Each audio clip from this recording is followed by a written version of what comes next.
UP के मिर्जापुर में एक बड़ा दर्दनाक हादसा हो गया। हादसे में 11 लोगों की जलकर मौत हो गई। हादसा बुधवार रात करीब 8:30 बजे हुआ है। ड्रमडमगंज थाना क्षेत्र के बड़का घुमान मोड़ के पास हुआ यह हादसा, जहां तेज रफ्तार ट्रक का ब्रेक फेल हो गया और उसने आगे चल रही कार को टक्कर मार दी। टक्कर इतनी जबरदस्त थी कि कार आगे चल रहे गिट्टी से लदे ट्रेलर में जा घुसी, जिससे कार में आग लग गई और आग की चपेट में आने के बाद करीब 1 दर्जन लोग इसमें फंस गए। पुलिस के मुताबिक आग लगी दोनों कारों में कुल 10 लोग सवार थे। जहां ट्रक की टक्कर के बाद दोनों कार में आग लगी, कार में सवार लोगों को बाहर निकालने का मौका तक नहीं मिला, जिसकी वजह से सभी 10 लोग जिंदा जलने से मौत हो गई। वहीं ट्रक के ड्राइवर की इलाज के दौरान जान चली गई। मृतकों में महिलाएं, बच्चे भी शामिल हैं। हादसा इतना भीषण था कि ट्रक के बाद लोग कार के अंदर की आग की लपटों में घिरे रहे और बाहर निकलने का कोई मौका नहीं मिला। वहीं मौके पर पहुंची पुलिस राहत बचाव कार्य में जुटी और मामले की जांच आगे की जा रही है कि आखिरकार ये हादसा कैसे हुआ। तो मिर्जापुर की तस्वीर देखें। लगभग 8:30 के आसपास एक सूचना प्राप्त हुई कि जो ड्रमनगंज घाटी से नीचे उतरने का रास्ता है, जिसको भैंसोड़ा इलाका बोला जाता है, वहाँ से गाड़ी उतरते टाइम एक्सीडेंट होने की सूचना प्राप्त हुई। मौके पर जो जानकारी प्राप्त हुई उसमें पता लगा कि एक ट्रक और एक ट्रक पीछे से आ रहा था। उसने ब्रेक फेल होने के कारण संभवतः उसने टक्कर मारते हुए वो आगे गया है और उस टक्कर से एक अन्य ट्रक में उसने टक्कर मारी। एक ऑल्टो गाड़ी उन दोनों ट्रक के बीच में फंस गई और एक अन्य गाड़ी जो बोलेरो गाड़ी थी, उसको भी जब टक्कर लगी तो उसमें आग लग गई। इस सूचना पे तत्काल जो पुलिस की टीमें हैं और जो फायर ब्रिगेड की टीम है वो मौके पर पहुंची है। स्थानीय लोगों की मदद से यहाँ पर राहत और बचाव का कार्य तत्काल प्रभाव से शुरू किया गया। इसमें अभी तक 11 लोगों के मृत्यु होने की सूचना प्राप्त हुई है। इनकी अन्य डिटेल्स वर्कआउट की जा रही हैं। अभी तक की जो प्राप्त सूचना है उसमें जो ट्रक था वो एक ट्रक बिहार नंबर का है, एक ट्रक मध्य प्रदेश नंबर का है। जो ऑल्टो है वो सोनभद्र जनपद की है और जो बोलेरो गाड़ी थी वो मिर्ज़ापुर जनपद की है। ऐसी सूचना हमें प्राप्त हुई है। कुछ नंबर की डिटेल्स हमें मिल चुकी हैं। उनके परिजनों से संपर्क पुलिस स्थापित कर रही है। आगे की कार्रवाई प्रचलित है। तो ये तस्वीर देख रहे हैं जहां पर ये घटना हुई थी। यहाँ 2 कारें आपको नजर आ रही होंगी। 2 कारें 2 ट्रकों के बीच फंस गई।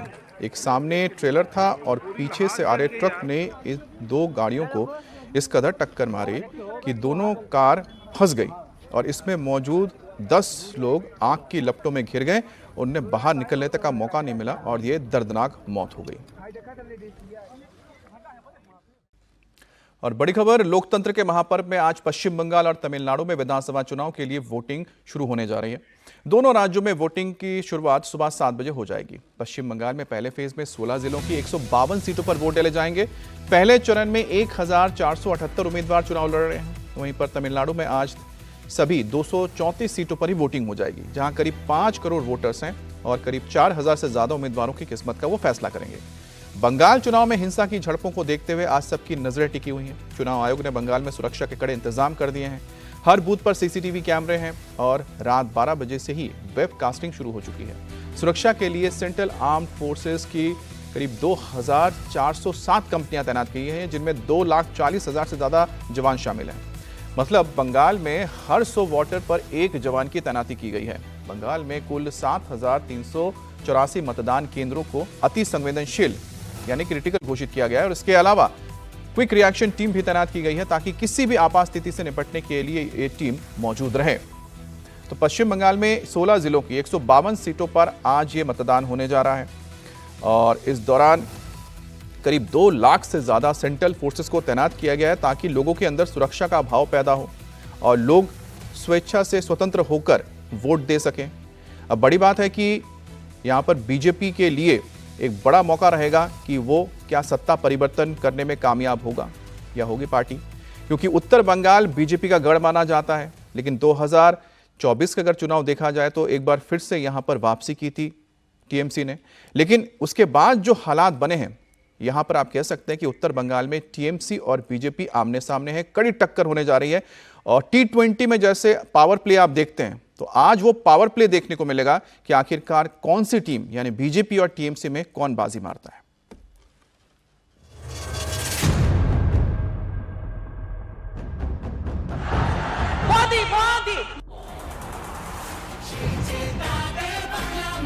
नरेंद्र मोदी स्वागतम।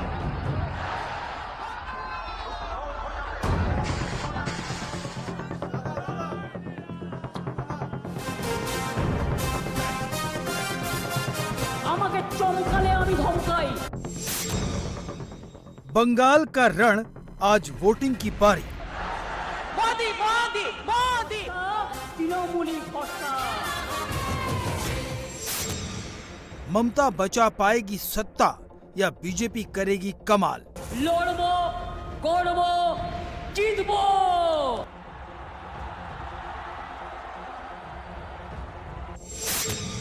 बंगाल में परिवर्तन बनाम जीत में बांग्ला की जंग।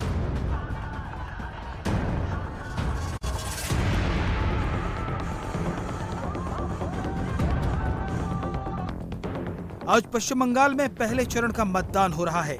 राज्य की 294 सीटों में से 152 सीटों पर आज सुबह 7 बजे से वोटिंग शुरू होगी। इस चरण में कुल 1478 उम्मीदवार मैदान में हैं। पश्चिम बंगाल में इस बार बीजेपी की पलटानी दरकार, चाहे बीजेपी सरकार और तृणमूल कांग्रेस के आबार जीत में बांग्ला के नारों के बीच सीधी टक्कर है। ভাষণ में বলছে মমতা जी মাছের উৎপাদন করতে দেয়নি। भाइयों बहनों, 4 मई को सुबह काउंटिंग चालू होगी। 8 बजे बैलेट बॉक्स खुलना शुरू होगा।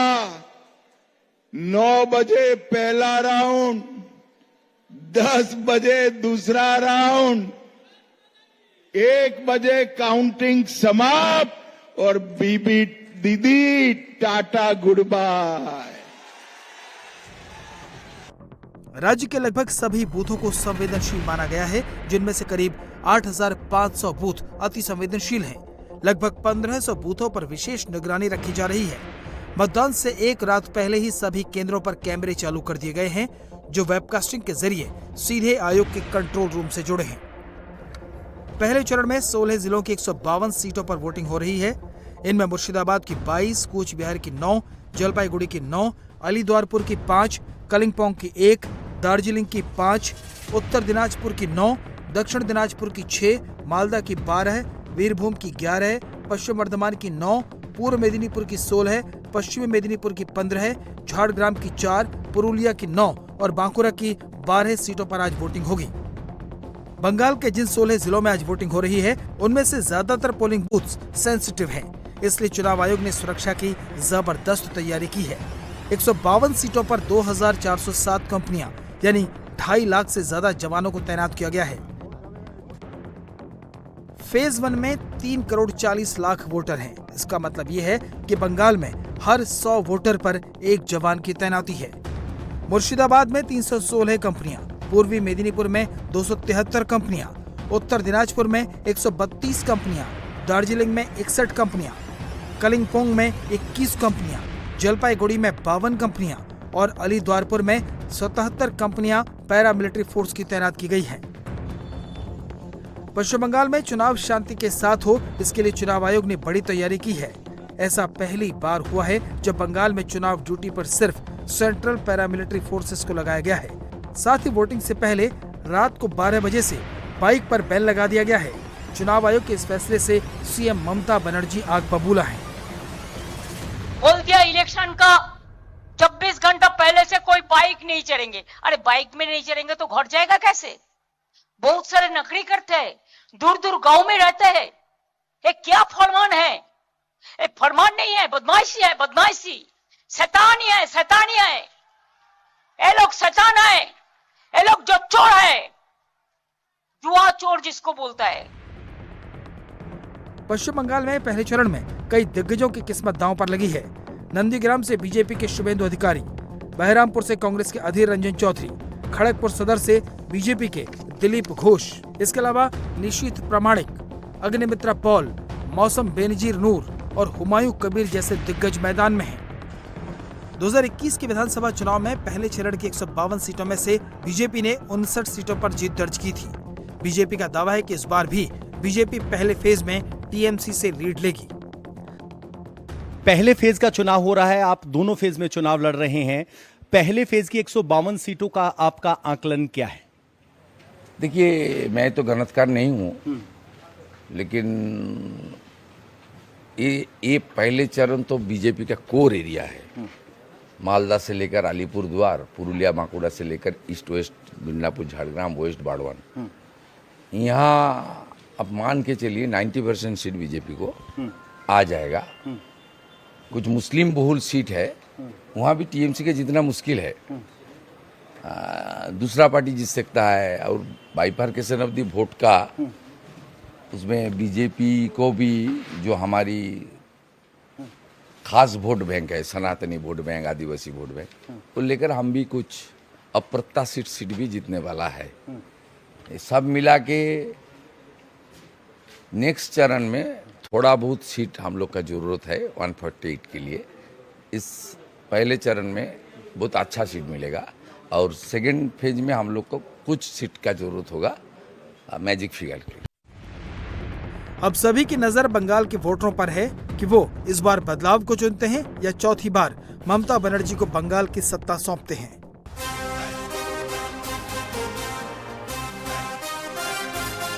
আমাকে চমকালে আমি ধমকাই। तो एक बार फिर से हम बात करते हैं पश्चिम बंगाल, जहां बेहद ही दिलचस्प मुकाबला होने जा रहा है। और इस मुकाबले में जो अहम सीटें हैं, उसमें सबसे ज्यादा नजर जिस सीट पर इस पहले चरण में रहने वाली है वो है नंदीग्राम की सीट, क्योंकि नंदीग्राम से बीजेपी के सबसे बड़े नेता इस वक्त शुभेंदु अधिकारी, जो विपक्ष के नेता भी हैं विधानसभा में, उनकी टक्कर होने जा रही है टीएमसी के पवित्र कर से। अब पवित्र कर कौन है? जो जिन्होंने टीएमसी ज्वाइन किया, ये शुभेंदु अधिकारी के साथ ही काम करते थे, उनके बहुत ही करीबी हैं, लेकिन उन्होंने पाला बदल के टीएमसी चले गए, उनको ये सीट मिल गया। अब शेख जरियातुल हुसैन ये कांग्रेस के उम्मीदवार हैं और शांति गोपाल गिरी सीपीआई के हैं। अब नंदीग्राम जो सीट है, ये शुभेंदु अधिकारी का गढ़ माना जाता है। 2021 में उन्होंने ममता बनर्जी को इस सीट पर हराया था। अब नंदीग्राम सीट को आपको इसलिए समझना होगा कि नंदीग्राम की सीट में एक जबरदस्त फैक्टर है, वह हिंदू मुस्लिम फैक्टर। यहां पर जो हिंदुओं की आबादी है करीब 65% है और 34% यहां पर मुस्लिम वोटर्स है। इसलिए ममता बनर्जी इस सीट पर हमेशा से दावा ठोकती थी, लेकिन पिछली बार शुभेंदु अधिकारी ने इस तरह से पूरी की रणनीति तैयार की थी कि उन्होंने ममता बनर्जी को मात दे दी। अब नंदीग्राम को समझने के लिए यहां पर दो चीजें समझनी पड़ेगी, एक है नंदीग्राम 1 और एक दूसरा है नंदीग्राम 2।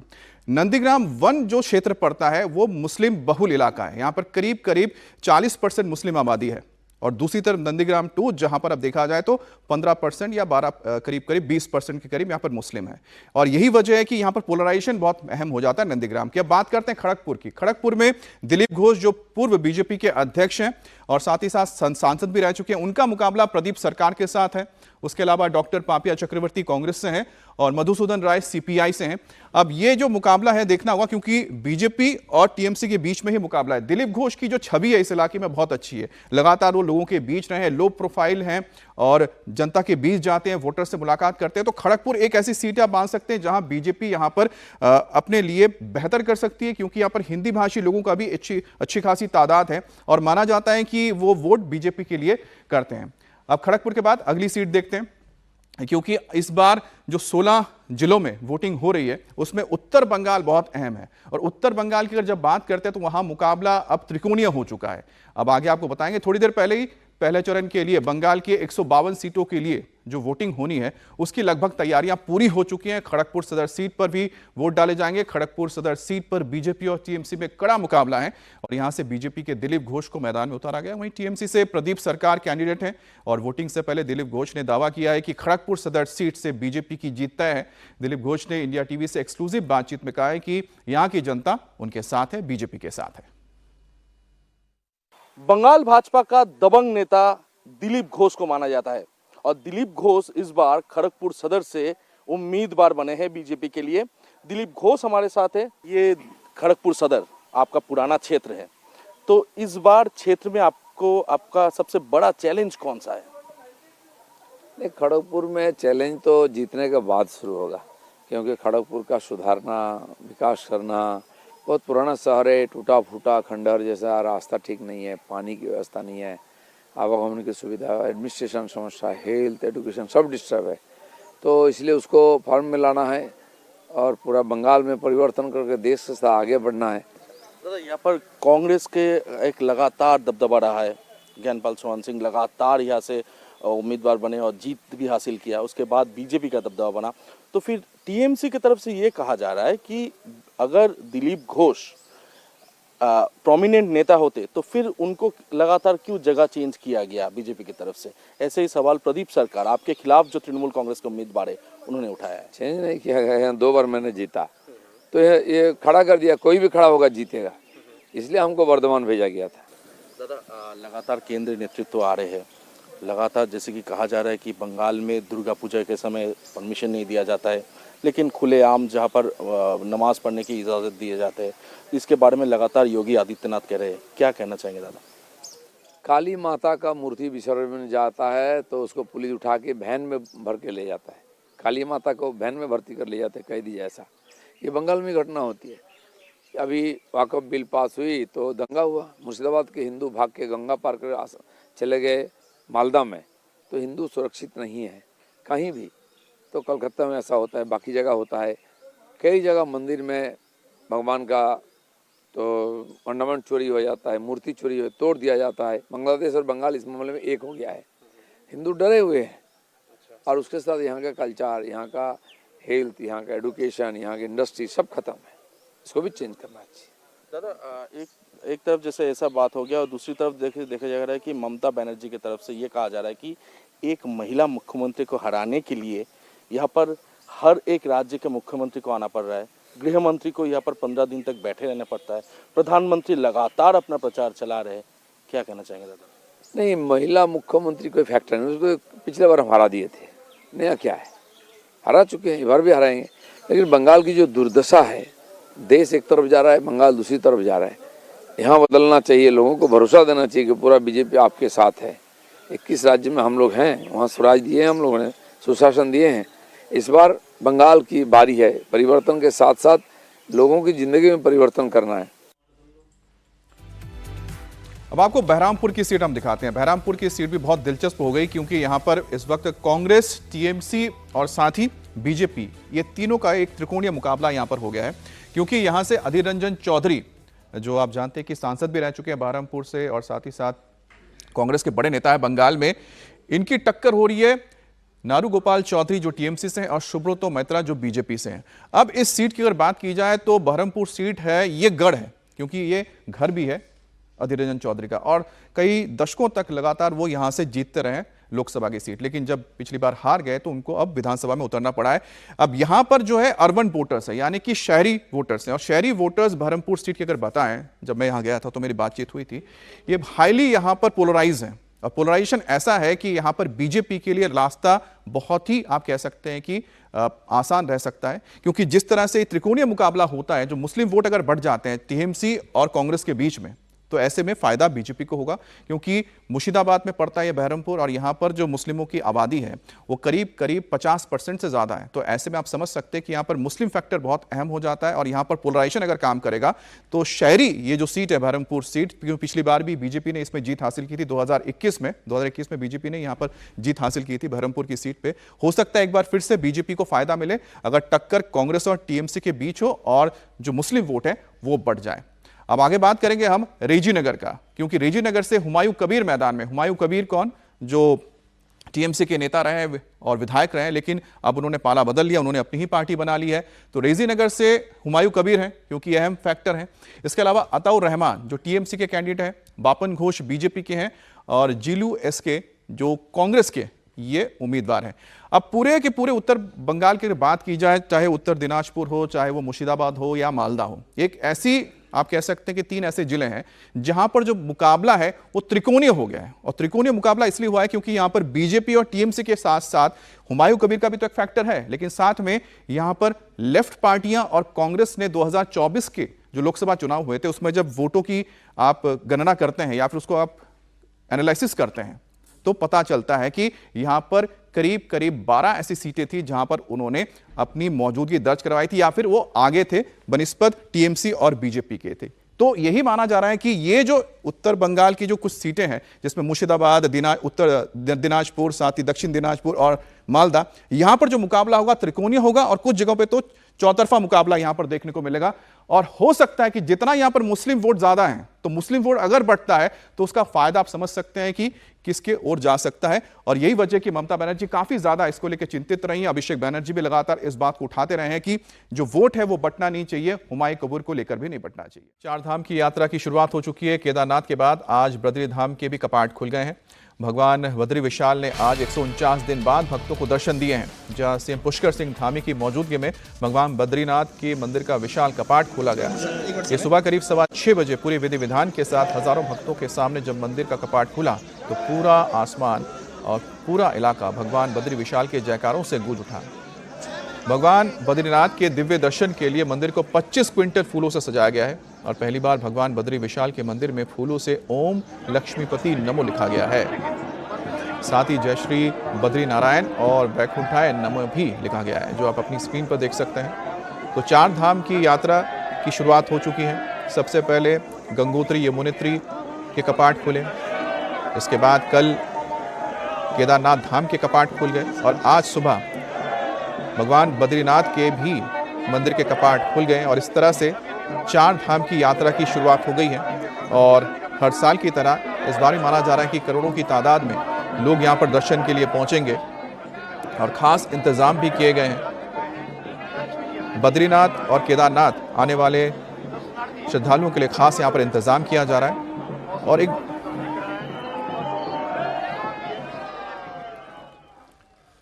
लखनऊ के सरोजिनी नगर स्थित नटकुड़ मैदान में बुधवार शाम भक्ति शक्ति का संगम देखने को मिला, जहां लोग भजन गायक कन्हैया मित्तल के भजनों पर झूमते दिखे। दरअसल सरोजिनी नगर विधानसभा क्षेत्र में धर्मोत्सव कार्यक्रम का आयोजन किया गया था, जिसमें भजन गायक कन्हैया मित्तल ने अपने गानों के जरिए, अपने भजन के जरिए लोगों को मंत्रमुग्ध कर दिया। शाम 6 बजे शुरू हुए इस आयोजन में बड़ी संख्या में लोग पहुंचे और भक्ति रस में डूबे नजर आए। इस दौरान सरोजिनी नगर विधानसभा से विधायक राजेश्वर सिंह भी मौजूद रहे।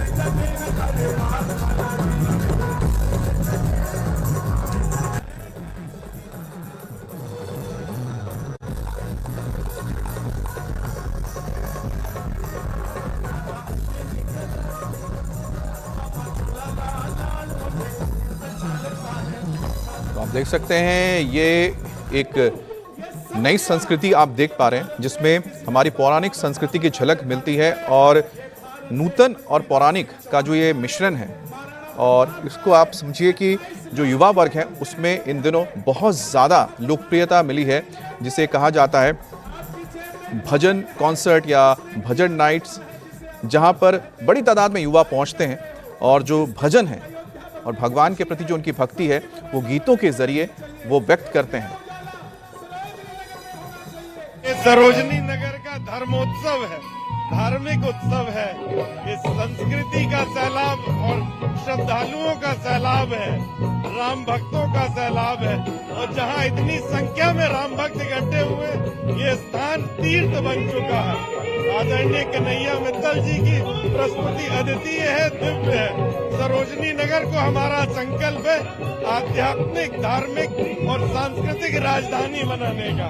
राम रथ चल रहा है सरोजनी नगर से, 4 साल से निःशुल्क जो लोगों को दर्शन करा रहा, अब श्याम रथ भी चलाया जाएगा जो खाटू श्याम और मथुरा के दर्शन कराएगा।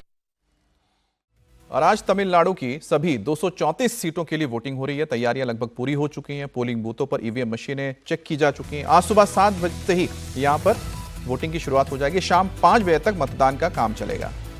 अब सुरक्षा को लेकर यहां पर बड़े अहम इंतजाम किए गए हैं। सभी 234 सीटों पर मैदान में खड़े 4000 से ज्यादा उम्मीदवारों की किस्मत का फैसला आज यहां के करीब 5 करोड़ से ज्यादा के वोटर्स कर देंगे। तो 5 करोड़ के करीब वोटर्स हैं, इसमें 2 करोड़ युवा हैं और उनका जो फैक्टर है, जो युवा फैक्टर है, वो बहुत मायने रखता है। और इसमें जो त्रिकोणीय मुकाबला इसलिए माना जा रहा है, एक तरफ AIADMK, DMK गठबंधन है और साथ में है सुपरस्टार तमिल फिल्मों के सुपरस्टार विजय की टीवी के पार्टी। और माना जा रहा है जो युवा हैं वो उनसे बहुत ज़्यादा प्रभावित हैं, तो हो सकता है कि कई सीटों पर जो टीवी के हैं वो निर्णायक फैसला करें कि आखिरकार जीत किसकी होगी, एआईएडीएमके या फिर डीएमके की, क्योंकि युवाओं को काफ़ी ज़्यादा प्रभावित कर रहे हैं।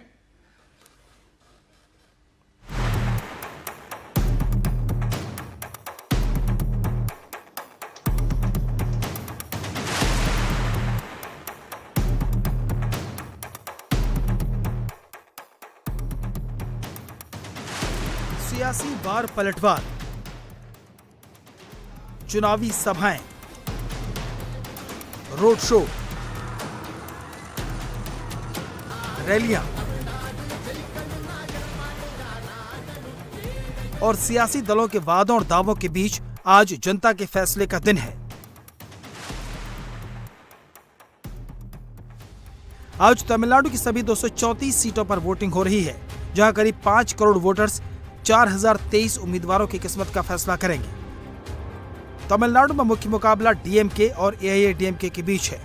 डीएमके के अलायंस में कांग्रेस समेत 13 दल शामिल हैं, तो बीजेपी समेत 9 दलों का अलायंस एआईएडीएमके के साथ है। वहीं तमिलनाडु में इस बार तीसरे खिलाड़ी तमिल फिल्मों के सुपरस्टार विजय हैं। तमिलनाडु के कैंपेन में लोकल इश्यूज ही हावी रहे, लेकिन पिछले कुछ दिनों से महिला आरक्षण बिल की चर्चा हो रही है और वोटिंग से 24 घंटे पहले कांग्रेस अध्यक्ष मल्लिकार्जुन खड़गे के बयान से राजनीति गर्मा गई है। खड़गे ने सोमवार को तमिलनाडु की एक रैली में पीएम मोदी को आतंकी कहा था, जिसे लेकर बुधवार को बीजेपी नेताओं का डेलीगेशन चुनाव आयोग से मिला और खड़गे के खिलाफ एक्शन की मांग की। इलेक्शन कमीशन ने नोटिस जारी करके खड़गे से जवाब मांगा है। प्रधानमंत्री को आतंकवादी कहना, आप सब समझ सकते हैं कांग्रेस का मानसिकता 2007 से जो शुरू हुए हैं। 2007 में मौत का सौदागर कहकर के उस समय का कांग्रेस अध्यक्ष ने, और उसके बाद जितना शब्द प्रधानमंत्री जी के ऊपर में जो उपयोग किया है, चाहे प्रधानमंत्री जी को नीच इंसान कहा है, चाहे वो कमांडर इन चीफ कहा है, पॉइजनस स्नेक जहरीला सांप कहा है, क्या क्या प्रधानमंत्री जी को नहीं कहा, लेकिन आज तो सारा जो सीमाएं है वो लांघ दिया है, सीमाएं पार कर दिया है। तमिलनाडु के रण में जिन वीआईपी कैंडिडेट की किस्मत का फैसला आज जनता कर रही है, उनमें कोलधरपुर सीट से मुख्यमंत्री और डीएमके नेता एमके स्टालिन मैदान में हैं, तो एडप्पी सीट से एआईएडीएमके के नेता के पलानीसामी ताल ठोक रहे हैं। वहीं पेरम्बदूर और त्रिची ईस्ट से टीवी के अध्यक्ष सी जोसेफ विजय चुनाव लड़ रहे हैं। चेपॉक सीट पर स्टालिन के बेटे और डिप्टी सीएम उदयनिधि स्टालिन चुनाव लड़ रहे हैं, तो बोधी नायक नूर में पूर्व एआईएडीएमके लीडर ओ पनीरसेल्वम किस्मत आजमा रहे हैं। तमिलनाडु में डीएमके और एआईएडीएमके परंपरागत प्रतिद्वंदी हैं, लेकिन इस बार सुपरस्टार विजय की पार्टी टीवी के साइलेंट प्लेयर है। ऐसे में देखना होगा कि उनकी पार्टी डीएमके और एआईएडीएमके में किसे ज्यादा नुकसान पहुंचाएगी। आज जनता के फैसले के बाद 4 मई का इंतजार रहेगा। तमिलनाडु में आज सभी 234 सीटों पर वोट डाले जाएंगे। वोटिंग को लेकर तैयारी पूरी हो चुकी है और मतदान केंद्रों पर वोटर्स पहुंचने लगे हैं। इंडिया टीवी संवाददाता टी राघवन ने भी हमारे पास एक रिपोर्ट भेजी है कि आखिरकार किस तरह से इस वक्त तस्वीर दिख रही है चुनावी जंग की तमिलनाडु में। तमिलनाडु तैयार है 234 सीटों पर 4023 उम्मीदवारों की किस्मत का फैसला करने के लिए। तमिलनाडु के मतदाता अपने अपने घरों से मतदान केंद्रों की तरफ निकल चुके हैं। मैं फिलहाल स्टेला मैरिस कॉलेज में हूं। यहां पर ये एक वीआईपी कह सकते हैं बूथ है, जहां पर बड़े बड़े लोग जो हैं वो मतदान अपने मताधिकार का प्रयोग करते हैं।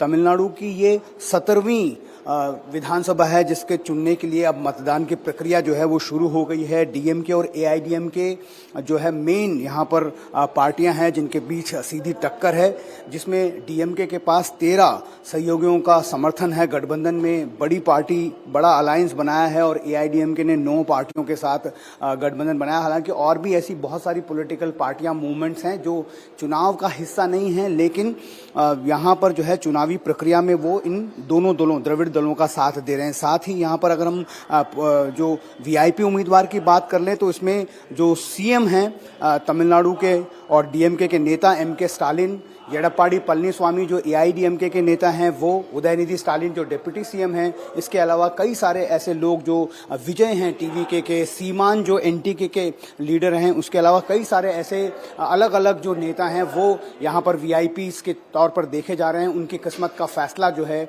यहाँ पर आज मतदाता करने जा रहे हैं। बहुत ही इंटरेस्टिंग इलेक्शन इस लिहाज से है कि इस बार जो है जो वोटिंग पैटर्न है वो बहुत ज़्यादा जो है असमंजस की स्थिति पैदा कर रहा है। उसकी सबसे बड़ी वजह यह है कि विजय की पार्टी टीवी के इस बार मैदान में है। उन्होंने एक यूफोरिया यहाँ पर क्रिएट किया है जिससे ये समझ नहीं आ रहा है कि वो क्या करने जा रहे हैं। इतना तय है कि वो किसी का वो खुद अपने बूते पर, क्योंकि वो चुनाव अकेले लड़ रहे हैं इसलिए वो सरकार तो नहीं बना सकते हैं, लेकिन अब बड़ा सवाल ये है कि वो किसका खेल बिगाड़ रहे हैं, इस पर अब सबकी निगाहें टिकी हुई है।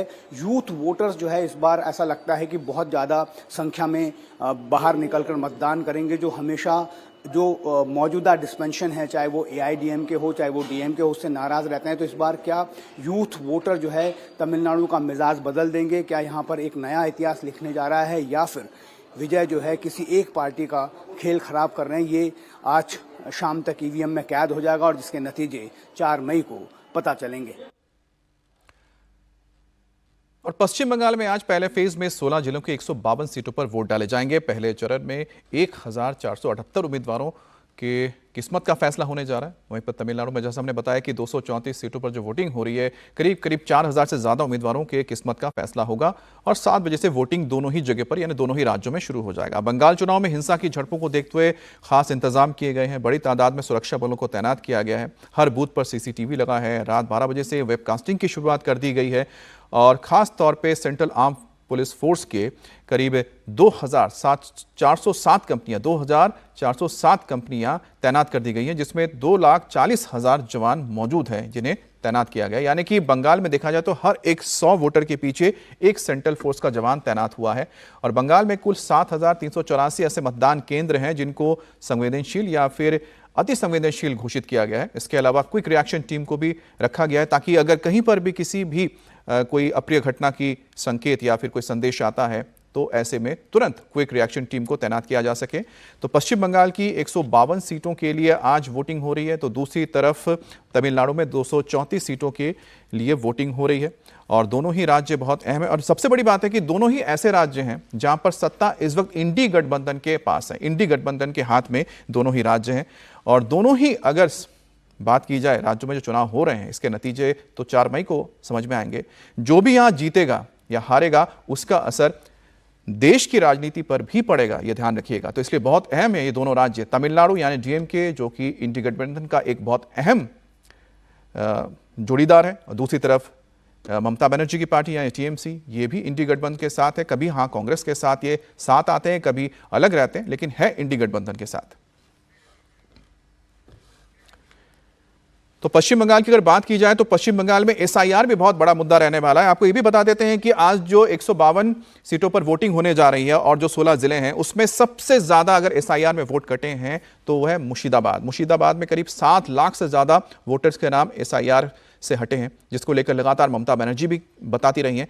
और मुर्शिदाबाद के साथ साथ उत्तर दिनाजपुर और इसके अलावा मैंने आपको बताया था कि मालदा, ये 3 ऐसे जिले हैं जहां पर करीब 43 सीटें आती हैं और ये मुस्लिम बहुल सीट हैं और यहां पर मुस्लिम वोटर्स ही तय करेंगे कि आखिरकार जीत किसे मिलेगी। लेकिन यहां पर कांग्रेस का फैक्टर, सीपीएम का फैक्टर बहुत अहम हो जाता है क्योंकि 2024 में जो चुनाव हुए थे यहां पर करीब 15 सीट ऐसे थी जहां पर ये दोनों पार्टियों ने बीजेपी और टीएमसी को पीछे धकेल दिया था।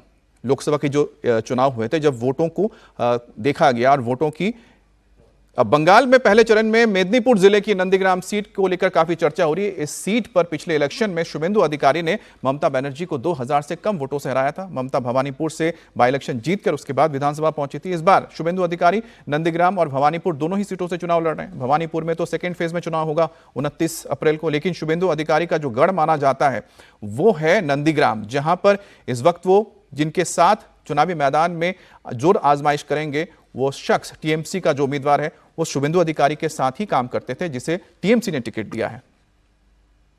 देखिए, यहाँ भारतीय संस्कृति, बंगाली संस्कृति, सनातन संस्कृति को रक्षा करने का लड़ाई इस बार हो रहा है। इस बार भाषा के नाम पर, जातों के नाम पर कोई बांटने वाला नहीं है, जो ममता बनर्जी का चक्कर पिछले बार थे। और आप मान के चलिए ममता बनर्जी का और उनका जो संरक्षण में हाई अपीजमेंट पॉलिटिक्स, इसमें कोई बंगाली संस्कृति, भारतीय संस्कृति का सवाल ही नहीं है। अरबी संस्कृति और उर्दू लैंग्वेज को थोपने का काम कर रहा है। यहाँ बांग्ला भाषा, बांग्ला स्वाभिमान और भारतीय संस्कृति का कोई सवाल नहीं है। ममता बनर्जी अपने भाषण में 4-5 बार अल्हम्दुलिल्लाह, इंशाल्लाह, खुदा हाफिज, ये सब तो बंगाली भाषा नहीं है, ये सब लैंग्वेज यूज करता है। उनका भाषण चला के देख लीजिए ना।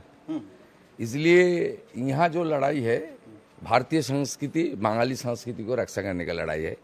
अरबी संस्कृति और बोरखा संस्कृति, ये संस्कृति के खिलाफ बंगाली माँ-बहन आगे आकर लड़ रहा है। और बंगाल को ग्रेटर बांग्लादेश बनाने का जो साजिश ममता बनर्जी और उनका खास एक गुट जो रेडिकल है, कोशिश कर रहा है बांग्लादेश में हसीना वाजद का तख्ता पलट जाने का बाद से, वो कोशिश रोकने का काम यहाँ का भारतीय और बंगाली करेगा। तो आपने यहाँ पर शुभेंदु अधिकारी को सुना, क्योंकि आज जो वोटिंग होने जा रही है उसमें अगर बात की जाए तो ये पोलराइजेशन और हिंदू वोटों का एक तरफ जाना बहुत बड़ा अहम माना जा रहा है। और माना जा रहा है कि ज्यादातर सीटों पर ये पोलराइजेशन ही काम करेगा। अब ये देखना है कि जो पोलराइजेशन किसके हक में जाता है, क्योंकि मुस्लिम वोट भी पोलराइज होता है जहां पर भी बीजेपी टीएमसी के सामने खड़ी होती है। करीब 10 मिनट और उसके बाद पश्चिम बंगाल के पहले चरण के लिए और साथ ही तमिलनाडु में भी वोटिंग की शुरुआत हो जाएगी 234 सीटों के लिए। अब पश्चिम बंगाल में आज पहले फेज में 16 जिलों के 152 सीटों पर वोटिंग होनी है और पहले चरण में करीब 1400 से ज्यादा उम्मीदवारों की किस्मत का फैसला हो जाएगा। उसी तरह तमिलनाडु में अगर बात की जाए तो 234 सीटों पर करीब यहां पर 4000 से ज्यादा उम्मीदवारों की किस्मत का फैसला होगा और तमिलनाडु में एक ही चरण में चुनाव हो रहे हैं। बंगाल में हिंसा को देखते हुए खास इंतजाम किए गए हैं और लगातार यहां पर इलेक्शन कमीशन की भी नजर बनी हुई है। पहले तो मैं पूरा पोलिंग एजेंट के साथ बात कर लिया, मेरा क्षेत्र का सब पोलिंग एजेंट चला गया, पूरा जिला का भी मिल गया। एक में डिस्टर्ब था नॉर्थ कोंटाई में, वो भी क्लियर कर दिया। Sir, biggest festival of democracy है सर, कुछ अपील करना शांति से होना चाहिए। अच्छा सर, एसआईआर, आखिरी सवाल, एसआईआर कितना बड़ा फैक्टर हो सकता है इस बार चुनाव? तो जब काउंटिंग होगा तो पता ही चलेगा जी किस तरीके से असर हुआ। Sir, death voter, fake voter, triple double entry और घुसपैठिया का नाम नहीं है जी, तो ममता बनर्जी को जीतने का कोई स्कोप भी नहीं है। सर, लोग ज्यादा से ज्यादा आए, उसके लिए कोई अपील? तो यहाँ पर आपने शुभेंदु अधिकारी को सुना, जिन्होंने बताया कि उन्होंने अपने सारे पोलिंग एजेंट से बात कर ली है और हर जगह पे फिलहाल हालात बिल्कुल ठीक हैं और लगातार अब वो पूरे अपने इलाके का दौरा करते रहेंगे। अब सबकी नजरें, जैसा हम बता रहे हैं, कि पश्चिम बंगाल में इसलिए भी टिकी हुई है क्योंकि काफ़ी ज़्यादा सुरक्षा को लेकर सवाल खड़े किए गए थे और वोटर्स के बीच में सुरक्षा के भाव को और मजबूत करने के लिए, इस एहसास को और ज़्यादा गहराई से डालने के लिए बड़ी तादाद में सेंट्रल फोर्सेज की तैनाती की गई है। करीब 2400 कंपनियां तैनात की गई है बंगाल में और अगर बात की जाए कि करीब 2 लाख से ज़्यादा सेंट्रल फोर्सेस के जवान तैनात है और आप समझिए इस आंकड़े को कि हर 100 वोटर्स के पीछे एक सेंट्रल फोर्स का जवान तैनात है। और बंगाल चुनाव में सुबह से ही वोटर्स में ज़बरदस्त उत्साह भी देखने को मिल रहा है। सुबह से ही लाइनें नज़र आ रही हैं, जो तस्वीर आपको दिखा रहे हैं कि किस तरह से लगभग आखिरी ये वक्त है, लम्हा है बचा हुआ है। अब तो करीब सिर्फ 5 मिनट ही शायद बचा हुआ है, 5-6 मिनट बाद यहाँ पर वोटिंग की शुरुआत हो जाएगी। सभी वो जो पोलिंग बूथ पर जो अधिकारी हैं मौजूद हैं।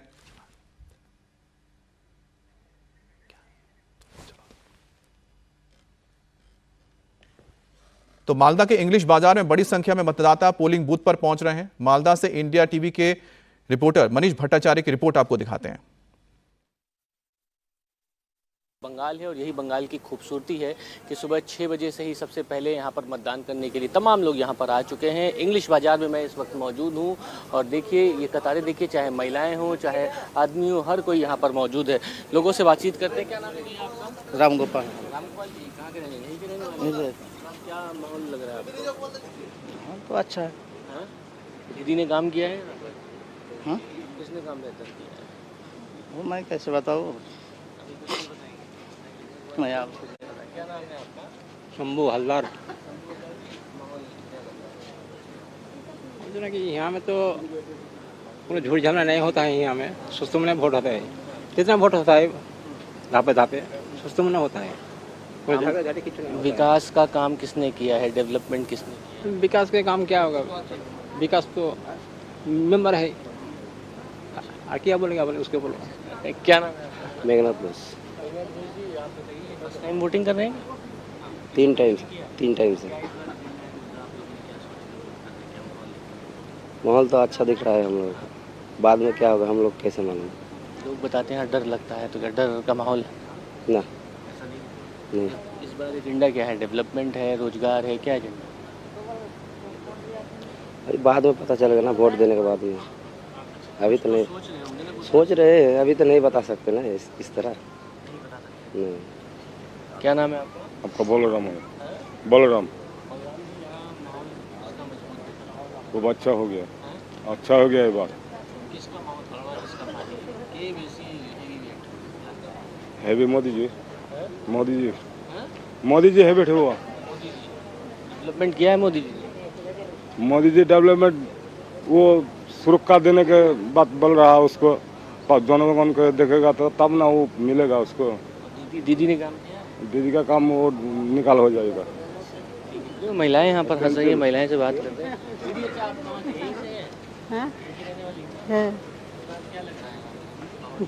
আমরা তো বলতেই পারবো না। না ভালো লাগছে। सुरक्षा है महिलाओं को? হ্যাঁ डर लग रहा था, तो क्या इस बार ठीक है? नहीं, अब आप बताइए, बोलो।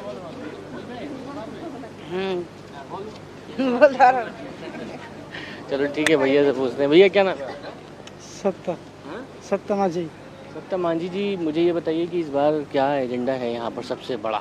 डेवलपमेंट है, रोजगार है, क्या है? रोजगार तो अच्छा है इधर।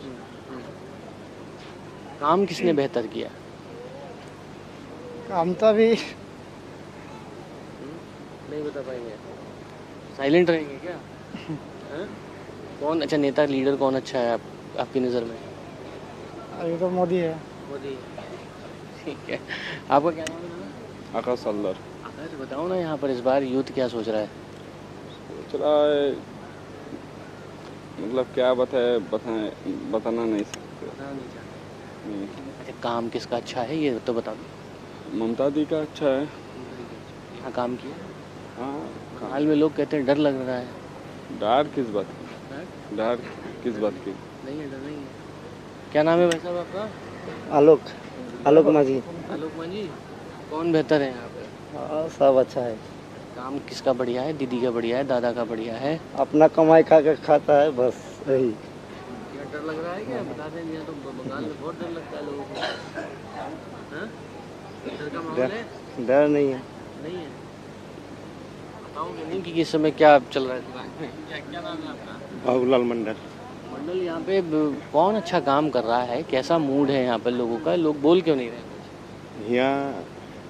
यहाँ ये रोजगार तो इधर है ही नहीं, कुछ काम नहीं। इधर यहाँ से काम करने के लिए जाता है बाहर देश, तो यहाँ कुछ काम ही नहीं है। रोजगार, डेवलपमेंट बड़ा मुद्दा है। हाँ, दीदी कैसी लगती है आपको? उतना ही नहीं है। बीजेपी काम कर रही है। हाँ। क्या नाम है दादा? दीपक हलदार। हलदार जी, है क्या मुद्दा है यहाँ पर? आपको लग रहा है कि किसने काम ज़्यादा किया है, किसको अच्छा समझते हैं आप? सबको एक ही है, क्या बताएं। इलाका में मजबूती किसकी है? मेरा मालूम नहीं है, बाहर से। तो ये आप देखिए, ये इंग्लिश बाज़ार के तमाम जो बूथ पे लोग हैं यहाँ पर, इनकी बातों से इनका मिजाज आपको समझ में आ गया होगा। लेकिन इस बार साइलेंट वोटर्स जो हैं वो बहुत ज़्यादा हैं, लिहाजा कैमरे पर खुलकर कुछ कहने को तैयार नहीं है। लेकिन उनकी मुस्कान बता दे रही है कि पश्चिम बंगाल में वोटर का मूड क्या है, क्योंकि पश्चिम बंगाल में हर एक विधानसभा में वोटर का मूड बदलता है और वहाँ से सियासी समीकरण बदलता है।